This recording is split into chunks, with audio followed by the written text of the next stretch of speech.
5 milliards de francs CFA en liquide serrés dans une valise traversent la nuit de Ouagadougou comme une fracture. Au contrôle, cette masse d'argent dément le discours des investisseurs et révèle un mécanisme où l'humanitaire de façade sert d'entrée à l'influence. Pour celui qui regarde de loin, que change vraiment une valise? Sinon, la possibilité que des loyautés s'achètent et que Ibrahim Traoré doive l'empêcher? Quand l'avenir peut être négocié sans coup de feu, chaque détail, appel, rendez-vous, faux protocole devient un fil tiré dans une guerre invisible, et le pays vacille en silence. Ce récit fait une promesse précise: donner aux spectateurs une grille de lecture claire pour comprendre comment une influence extérieure peut s'insinuer sans charge ni ultimatum, simplement par l'argent liquide, des structures humanitaires et des intermédiaires respectables. Le bénéfice est immédiat. En une dizaine de minutes, saisir pourquoi une transition politique fragile devient un moment de vulnérabilité maximale et comment des mécanismes discrets peuvent peser plus lourd que des pressions ouvertes. L'enjeu dépasse le scandale financier. Il touche à la souveraineté, à la cohésion militaire et à la capacité d'un État à décider sans tutelle. D'un côté, accepter des flux rapides peut sembler rassurant dans un contexte d'insécurité et de pénurie. De l'autre, ces mêmes flux peuvent reconfigurer des loyautés, orienter des décisions et réduire l'espace de choix collectif. Le fil conducteur n'est donc pas la morale, mais le risque. Comment un pays en transition mesure-t-il le prix réel d'une aide présentée comme neutre? Et à partir de quel seuil l'avantage immédiat devient-il une perte durable de contrôle? La révélation tombe d'emblée. Tout commence par une interpellation presque banale et une valise contenant 5 milliards de francs CFA découverte à Ouagadougou. En quelques heures, cette saisie transforme un incident discret en signal d'alerte majeur, car elle indique qu'une tentative d'influence est déjà entrée dans l'appareil de l'État. À ce stade, le spectateur comprend que la valise n'est pas un fait isolé. Elle agit comme un révélateur. Les services de sécurité burkinabés identifient rapidement que la somme ne correspond ni à un investissement déclaré, ni à un prêt officiel. Elle s'inscrit dans une logique d'achat de loyauté, pensée pour infléchir une trajectoire politique encore instable. C'est dans ce contexte qu'Ibrahim Traoré parle d'une guerre invisible, menée loin des lignes de front, dans des bureaux temporaires, des hôtels anonymes et des échanges codés. Le contexte est celui d'un pays en transition, fragilisé par l'insécurité et soumis à de multiples pressions. Les financements extérieurs, souvent présentés comme de l'aide ou de la coopération, deviennent des leviers potentiels lorsque les institutions sont en recomposition. Le récit avance alors par strates. Derrière la valise apparaissent des intermédiaires lisses, des structures dites humanitaires et des anciens cadres formés à l'étranger, tous reliés par des flux difficiles à tracer. Ce premier révélateur ferme la première boucle de curiosité. La question n'est plus de savoir si une influence existe, mais comment elle opère concrètement. En suivant la trace de cette somme, le spectateur entre dans un mécanisme précis où chaque détail compte. Un appel trop bref, un rendez-vous déplacé, un protocole déjà imprimé. Autant d'indices qui montrent que bien avant les crises visibles, l'équilibre d'un État peut se jouer dans ces interactions minuscules sous l'autorité attentive d'Ibrahim Traoré. Les véritables guides de cette séquence ne sont ni les financiers étrangers ni les intermédiaires surmédiaires sur d'eux. Ce sont quelques officiers burkinabés placés à des postes clés, suffisamment proches des circuits de décision pour entendre les premières rumeurs, mais assez discrets pour ne pas les amplifier. Leur rôle n'est pas héroïque au sens classique. Il est méthodique. Ils observent, notent, comparent et surtout refusent de réagir trop vite. Un premier cas éclaire cette dynamique. Un officier reçoit une proposition présentée comme anodine, Un rendez-vous informel dans un bureau loué pour quelques jours. Le langage est lisse, les intentions floues, rien d'illégal en apparence. Ce n'est qu'à la fin de l'échange que la promesse financière apparaît, sans être formulée explicitement. Ce détail suffit à déclencher une surveillance renforcée. Un second cas suit rapidement. Un cadre plus jeune se voit promettre une progression accélérée dans la hiérarchie, à condition de soutenir un réaménagement politique décrit comme inévitable. Là encore, le piège se niche dans les détails. Un protocole déjà imprimé, des engagements financiers prêts à être activés, une transition présentée comme une formalité administrative. Ces éléments, mis bout à bout, signalent une tentative structurée plutôt qu'une initiative isolée. Les impacts précoces sont discrets mais réels. Les officiers sollicités sont sécurisés. Les échanges sont documentés. Les relais commencent à être cartographiés. Avant même l'arrestation spectaculaire, un déplacement s'opère. L'équilibre des forces ne penche plus vers ceux qui proposent, mais vers ceux qui observent. L'idée clé est claire. Dans une guerre invisible, la première victoire consiste à ne pas céder trop tôt.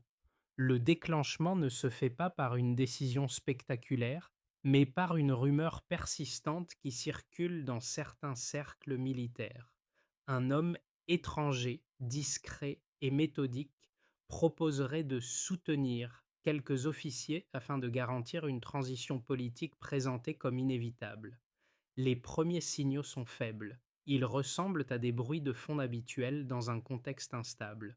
Pourtant, leur répétition attire l'attention de l'unité chargée de surveiller les influences extérieures, qui décide de ne pas interrompre la manœuvre trop tôt. À partir de là, une ligne de conduite s'impose sous la supervision d'Ibrahim Traoré, laisser le dispositif se déployer, mais sous contrôle strict. Les jours suivants, les contacts se multiplient. Un déjeuner improvisé dans un restaurant d'anonymes. Un appel passé depuis une ligne sécurisée. Un rendez-vous fixé dans un hôtel où les chambres sont louées à la semaine et réglées en liquide. À chaque étape, l'intermédiaire semble convaincu que le plan avance comme prévu. Il parle peu de politique, beaucoup de stabilité. Il évoque des appuis extérieurs, suggère que d'autres ont déjà accepté, et insiste sur l'urgence d'agir avant que la situation ne se fige. Le mécanisme s'accélère lorsque les enquêteurs comprennent que l'argent proposé ne provient pas d'une source isolée. Les flux observés correspondent à des circuits déjà repérés dans d'autres opérations de déstabilisation régionale. Ce constat marque le passage d'un simple soupçon à une certitude opérationnelle. Il ne s'agit plus d'un acte opportuniste, mais d'un réseau structuré avec ses relais financiers, ses intermédiaires administratifs et ses protocoles prêts à l'emploi. Les équipes se coordonnent alors plus étroitement, croisent les informations et sécurisent les officiers ciblés. Le point culminant survient le 8 novembre 2024, dans un hôtel du centre de Ouagadougou. L'intermédiaire croit s'apprêter à conclure. La valise est là, lourde, remplie de billets, prête à être échangée contre l'engagement d'un groupe d'officiers à préparer une mutinerie. Au signal convenu, une unité spéciale intervient. L'opération est rapide, précise, silencieuse. Aucun coup de feu, aucun mouvement de panique. En quelques minutes, la trajectoire d'un coup d'État soutenu de l'extérieur s'effondre et ce qui était dissimulé devient soudain visible. Les répliques commencent immédiatement. Les autorités tracent la provenance des fonds, identifient des sociétés écrans et établissent des connexions entre plusieurs capitales régionales. L'affaire se diffuse sur les réseaux sociaux, accompagnée d'un slogan simple et viral. Des images circulent montrant Ibrahim Traoré entouré de soldats restés fidèles. Pour une partie de la population, cette scène symbolise un refus clair d'être acheté. Pour les analystes, elle constitue un précédent. Un réseau mis au jour sans violence, grâce à la cohésion d'une chaîne militaire qui choisit de ne pas céder. La ligne des événements révèle ainsi un basculement net avant et après l'arrestation. Avant, une tentative d'influence qui avance à bas bruit. Après, un État qui reprend l'initiative transforme un piège en preuve et prépare le terrain pour une lecture plus factuelle, chiffrée, de ce qui n'était jusque-là qu'un jeu d'ombre. Le passage aux chiffres intervient après l'arrestation, lorsque les autorités cherchent à donner une forme mesurable à ce qui, jusque-là, relevait d'un réseau d'ombre. La logique est simple, établir une base, puis observer les écarts. Cette méthode permet de transformer un récit d'opération discrète en un dossier étayé, lisible aussi bien pour l'opinion publique que pour les partenaires extérieurs. Sous l'autorité d'Ibrahim Traoré, les données sont présentées comme des éléments de clarification, non comme des instruments de mise en scène. On peut d'abord regarder les flux financiers. Entre juillet et octobre 2024, plus de 5,3 milliards de francs CFA ont transité par des comptes reliés à des structures présentées et comme humanitaires. Autrement dit, la valise saisie n'est qu'un fragment visible d'un système plus large. Cette donnée établit une ligne de base. L'argent circulait déjà de manière fragmentée avant l'arrestation. L'écart apparaît lorsque ces flux sont comparés aux activités déclarées de ces organisations, sans lien direct avec des projets réellement exécutés sur le terrain. Le chiffre ne prouve pas une ingérence à lui seul, mais il invalide l'hypothèse d'un acte isolé ou improvisé. On peut ensuite observer sur les communications. Les enquêteurs recensent 32 appels entre les personnes interpellées et des relais situés à l'étranger sur une période de moins de 3 semaines. Autrement dit, la coordination s'intensifie lorsque la situation sécuritaire devient plus instable. Ici, le raisonnement repose sur la variation. La fréquence des échanges augmente précisément lors de moments de tension militaire dans le nord du pays. Ce décalage temporel suggère une adaptation tactique plutôt qu'une simple relation financière. Les appels ne révèlent pas le contenu exact des décisions, mais ils dessinent une architecture de commandement indirect, sensible aux évolutions du terrain. Enfin, on peut considérer la réaction sociale. Dans les 48 heures suivant l'annonce de l'arrestation, plus de 1,2 million de messages de soutien sont recensés sur les réseaux sociaux. Autrement dit, un symbole fort déclenche une mobilisation civique rapide et massive. Cette mesure ne prétend pas refléter une unanimité nationale. Elle sert plutôt de signal de bascule. Une partie de la population passe d'une posture d'observation à une expression active. La valise devient un objet narratif partagé, condensant des inquiétudes diffuses sur la souveraineté et les influences extérieures. Pris séparément, ces chiffres restent descriptifs. Ensemble, ils forment une structure cohérente. Les flux financiers indiquent la profondeur potentielle du réseau. Les communications révèlent sa méthode d'ajustement. La réaction populaire montre l'effet immédiat d'un événement qui rend visible ce qui était jusque-là abstrait. Le passage de la base à l'écart permet ainsi de comprendre comment une tentative discrète peut produire des effets politiques et sociaux tangibles. Ce cadrage quantitatif modifie aussi la position de l'État. En s'appuyant sur des mesures limitées mais explicites, les autorités cherchent à réduire l'espace des interprétations contradictoires. Pour Ibrahim Traoré, l'enjeu n'est pas de clore le débat, mais de le déplacer, des soupçons vers des éléments vérifiables. Cette transition prépare la séquence suivante où ces données seront confrontées à des lectures opposées sur la scène internationale. Sur la scène internationale, l'affaire de la valise suscite rapidement deux interprétations contradictoires, chacune structurée et défendue par des acteurs disposant de leurs propres références et intérêts. Les présenter de manière loyale permet de comprendre pourquoi le débat dépasse le cadre burkinabé et s'inscrit dans des lignes de fracture plus larges. La première lecture, reprise par plusieurs chancelleries occidentales et certains analystes, décrit l'épisode comme le symptôme d'une dérive sécuritaire. Selon cet argument, le gouvernement burkinabé verrait des ingérences partout et transformerait un incident réel en justification d'un durcissement politique. Cette approche insiste sur les risques d'isolement diplomatique, la suspension de programmes de coopération et la menace de sanctions économiques. L'idée centrale est que, pour un pays déjà fragilisé, rompre avec des partenaires traditionnels affaiblirait davantage les capacités institutionnelles et financières. Dans ce cadre, la fermeté affichée serait moins une protection qu'un facteur de vulnérabilité accrue. La seconde lecture, portée par une partie de la jeunesse intellectuelle africaine et des observateurs régionaux, avance un raisonnement inverse. Elle considère que la dépendance structurelle constitue un danger plus profond que la réduction ponctuelle de certaines aides. Selon cette perspective, les financements conditionnels, les contrats miniers déséquilibrés et les programmes d'assistance opaque entretiennent un cycle de fragilité durable. L'affaire de la valise n'est alors pas une anomalie, mais une manifestation visible de mécanismes anciens. La fermeté des autorités, parfois associée au nom d'Ibrahim Traoré, est perçue comme une tentative expérimentale de reprendre de la marge de manœuvre, quitte à accepter des tensions temporaires. La réfutation ne consiste pas à invalider totalement l'un de ces camps, mais à les confronter aux données disponibles. Les chiffres publiés après l'arrestation montrent une hausse de 7% de la production aurifère en 2024 et une augmentation de 12% des recettes minières. Autrement dit, la rupture avec certains partenaires n'entraîne pas d'effondrement immédiat.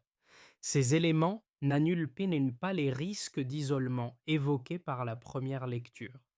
Ils fragilisent toutefois l'idée selon laquelle toute stratégie d'autonomie mènerait mécaniquement à une crise économique rapide. Ce face-à-face dessine un espace intermédiaire. Les faits ne tranchent pas définitivement, mais ils déplacent le débat, d'une opposition de narratif vers une discussion sur les conditions concrètes de la souveraineté. C'est dans cet intervalle que se joue la suite du récit. Ce qui change à ce stade du récit, c'est la compréhension du mécanisme réel. L'arrestation et la saisie ne constituent pas une fin, mais un point médian qui oblige à relire tout ce qui précède. La tentative d'ingérence ne visait pas seulement à acheter des officiers ou à provoquer un événement ponctuel. Elle cherchait surtout à tester la perméabilité de l'État, à mesurer jusqu'où une transition pouvait être orientée sans provoquer de réaction visible. Dans cette lecture, la valise devient un outil de sondage. Elle sert à identifier qui hésite, qui accepte, qui observe. Chaque réponse, chaque silence, chaque délai alimente une cartographie informelle des loyautés et des failles potentielles. Ce déplacement de focale modifie le rôle des acteurs burkinabés.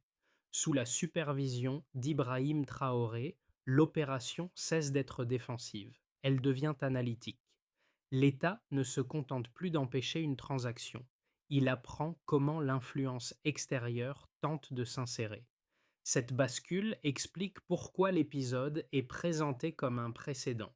La saisie rend visible un seuil rarement documenté, le moment où une ingérence se révèle par excès de confiance. À partir de là, le rapport de force s'inverse. Ceux qui proposaient agissent désormais sous contrainte, tandis que ceux qui observaient disposent d'un avantage informationnel.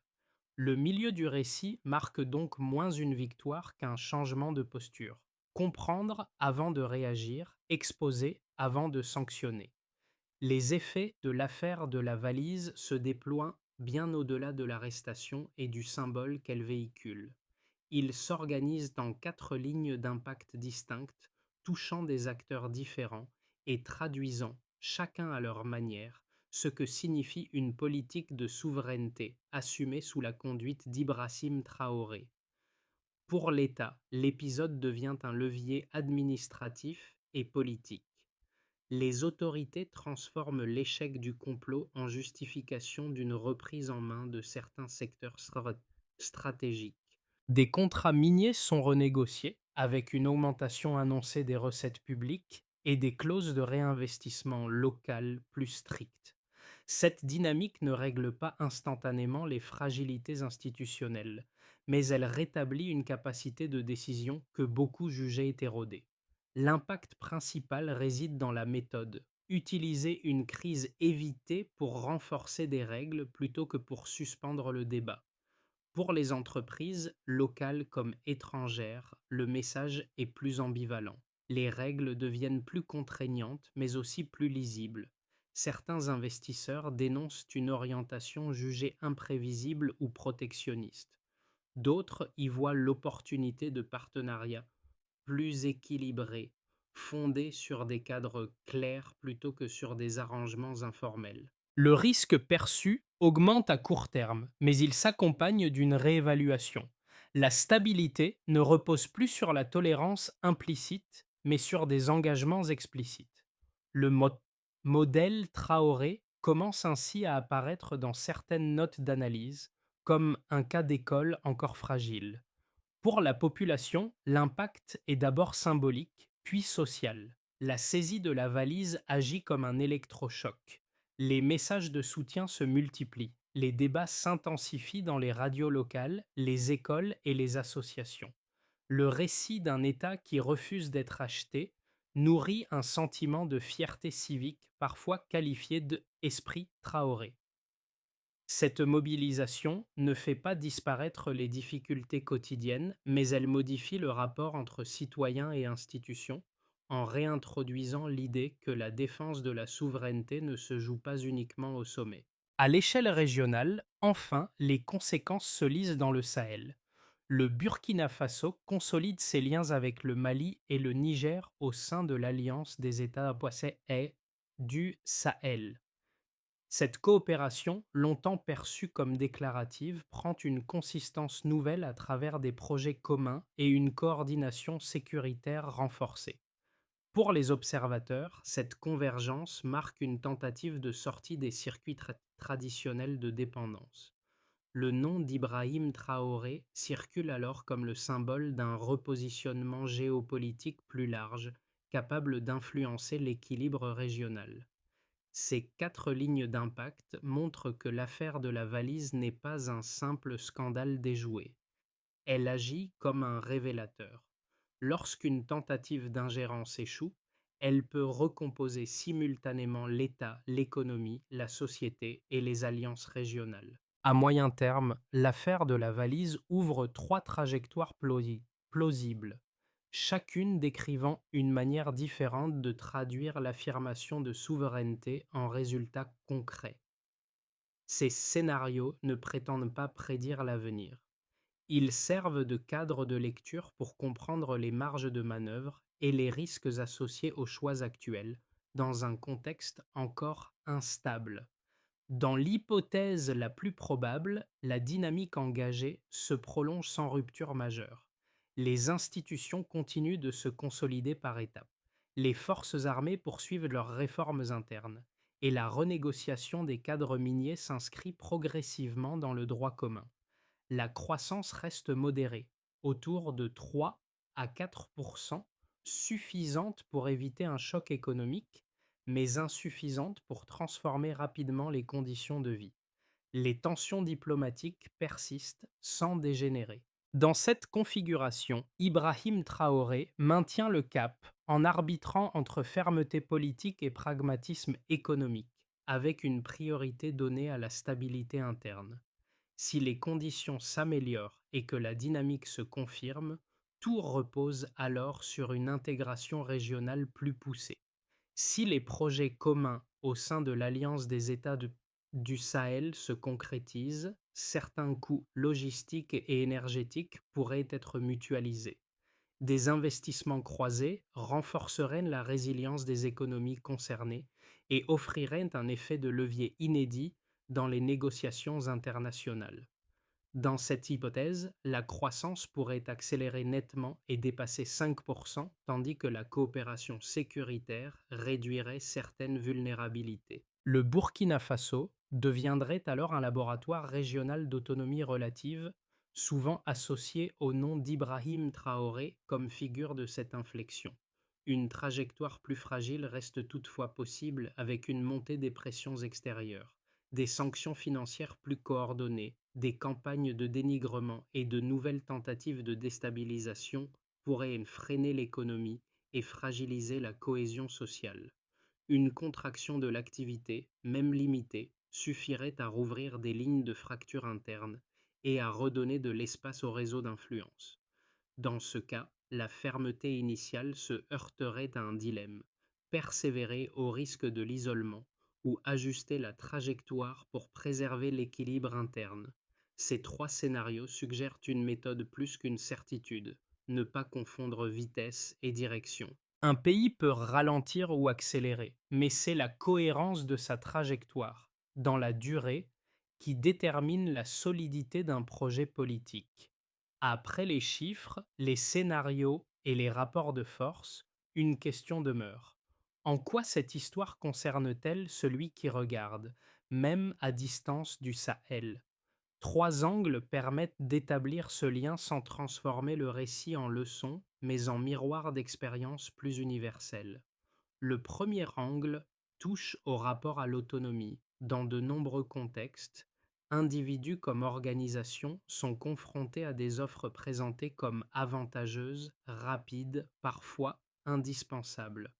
L'affaire de la valise rappelle que ces propositions ne sont jamais neutres. Elles impliquent souvent des attentes implicites, des dépendances futures ou des renoncements progressifs. Le spectateur peut y reconnaître des situations familières, où le gain immédiat masque un coût différé, difficile à mesurer au moment du choix. Le deuxième angle concerne la vigilance face aux influences. Les mécanismes décrits: intermédiaires respectables, structure de façade, langage de la coopération ne sont pas propres au Burkina Faso. Ils se retrouvent dans d'autres environnements politiques, économiques ou institutionnels. En suivant la manière dont les officiers burkinabés ont observé, documenté et recoupé les signaux faibles, le spectateur accède à une grille de lecture transposable. Apprendre à identifier ce qui oriente discrètement des décisions sans jamais se présenter comme une contrainte. Le troisième angle renvoie à la responsabilité individuelle. Le récit montre qu'un petit nombre d'acteurs, en refusant de céder ou de détourner le regard, a suffi à empêcher une bascule majeure. Cette idée dépasse le cadre militaire. Elle résonne pour des publics variés: employés, étudiants, entrepreneurs, fonctionnaires, confrontés à des choix apparemment mineurs mais cumulativement décisifs. La loyauté, ici, n'est pas héroïque, elle est quotidienne, discrète, souvent invisible. En reliant ces trois dimensions, l'histoire ne propose pas un modèle à imiter, mais une invitation à réfléchir. Elle suggère que la souveraineté collective, comme l'autonomie individuelle, se construit dans ces moments ordinaires où accepter ou questionner fait toute la différence. Après l'arrestation et la mise en visibilité du réseau, les autorités burkinabées décrivent une ligne d'action destinée à éviter que l'affaire de la valise ne reste un événement isolé. L'objectif n'est pas d'exploiter un succès ponctuel, mais de le convertir en pratique durable, observable et évaluable dans le temps, sous l'impulsion d'Ibrahim Traoré. D'abord, il faut assainir les flux financiers. Les administrations renforcent les mécanismes de traçabilité en ciblant en priorité les circuits où transitaient des fonds présentés comme humanitaires. Les ministères compétents sont chargés d'identifier les canaux à risque et de fermer ceux qui ne peuvent justifier d'activités réelles. La mesure de l'efficacité repose sur des indicateurs simples: nombre de transactions réévaluées, comptes gelés, structure contrôlée. Ensuite, il faut l'encadrement des ressources stratégiques, notamment minières. Les autorités poursuivent la renégociation des clauses contractuelles afin d'augmenter la part de valeur conservée sur le territoire. Les acteurs impliqués savent désormais qui fait quoi et selon quels critères. Le suivi se fait par la proportion des bénéfices effectivement réinvestis localement et par la publication régulière de données accessibles. Il faut aussi institutionnaliser l'expérience acquise. Les écoles militaires, les services administratifs et les organes de contrôle intègrent l'épisode comme cas d'étude permanent. L'enjeu est préventif. Détecter plutôt les tentatives d'ingérence avant qu'elles n'atteignent un seuil critique. Le succès se mesure à la capacité des unités formées à identifier des signaux faibles comparables. Enfin, il est essentiel de renforcer la vigilance citoyenne. Le gouvernement encourage les médias, les associations et les radios communautaires à documenter et questionner les influences extérieures. La transparence devient un outil de dissuasion. La progression se lie dans la qualité du débat public et la diversité des sources mobilisées. Cette feuille de route ferme une boucle essentielle. La question ouverte au début, comment empêcher qu'une influence s'impose en silence, trouve ici une réponse opérationnelle. La souveraineté cesse d'être un slogan pour devenir un ensemble de pratiques mesurables. Lorsque la nuit retombe sur Ouagadougou, une image persiste, plus discrète que la valise elle-même, celle des officiers qui, dès les premiers instants, ont choisi de feindre l'hésitation pour mieux remonter la chaîne d'influence. Ce motif, esquissé dans les scènes initiales, revient ici comme un fil continu reliant l'ombre des débuts à la clarté du dénouement. Rien de spectaculaire, seulement une fidélité silencieuse maintenue dans la durée. Dans les quartiers populaires, cette histoire circule désormais sous forme de récits fragmentés. On parle de l'officier qui a accepté d'écouter sans répondre, de celui qui a noté chaque détail sans se trahir, de celui qui a transmis l'information au moment précis.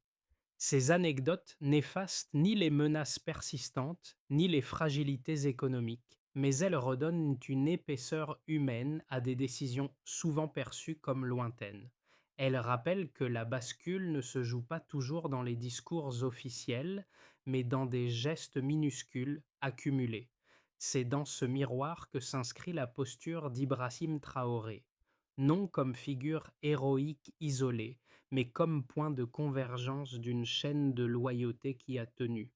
La phrase qui s'impose alors est simple, presque sèche. La loyauté n'a pas de prix. Elle résume ce que la valise aurait pu acheter, ce qu'elle n'a finalement pas obtenu, et ce que la société refuse désormais de céder. Le rappel émotionnel ne clôt pas le récit.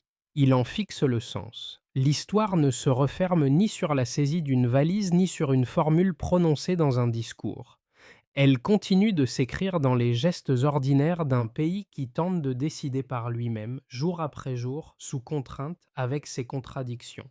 En ce sens, le Burkina Faso n'est pas une exception exotique, mais un cas lisible d'une question plus large. Comment se fabriquent les dépendances quand elles ne se présentent pas comme telles? Pour le spectateur, même éloigné du Sahel, le récit propose un déplacement du regard. Il invite à observer autrement ce qui circule autour de lui.